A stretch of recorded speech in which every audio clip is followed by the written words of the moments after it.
yow borom leeri tay ma yàlla sëñ bu mag bi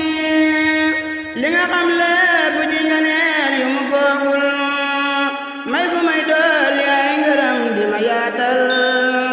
di ma leeral di may bégal di ma baaxal. auzu billahi min asheytaani rajim bismillahi rahmaani rahim barkeb Serigne Touba fas yéene liggéeyal Serigne Touba. kon mbokk yi ñu ñëw ak yéen ci seen naafileeg bis bi te jukkee ko ci téereb Serigne Souhaïbou Mbacké bi di Xurratul Hayni.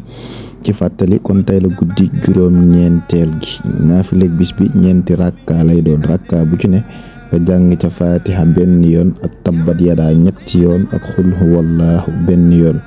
Serigne Souhaïbou Mbacké wax na ci Xurratul Hayni bi ni képp koo xam ni def na julli gi dees na ko ca bindal tuyaabay muñkat yépp ak santkat yépp te dana mel ni wàcce na ab kaamil te dees na ko ca bindal tuyaabay ku jaamu yàlla juróom-ñaar fukki at yoo xam ni da ko yendoo woor fanaane ko julli te dees na digal ñaari malaaka ñuy far ay bakkaaram di ko bindal ay tuyaaba ba bis penc ba te yàlla dana nangu ak julleem aku kooram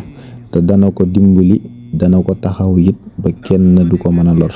te dana ko musal ci seytaane ak njàqare yépp te bu bis penc ba dees na ko boole ci ñi nga xam ni duñ gis lu leen di ragalloo mbaa lu leen di jàqloo te dees na ko ubbil juróom ñetti bunti àjjana yépp mu dugge ca buntu ba ko neex te deesu ko xisaab. mbokk yi kon julli gu am solo ngi nii maa ngi sàkku ci yow ñaan ginnaaw ba nga ko defee jërë ngeen jëf. yow borom leeri tay ma yàlla sëñ bu mag bi li nga xam lépp ci nga neel yu mu foogul may gu may dool yaay ngërëm di ma yaatal di ma leeral di may bégal di ma baaxal.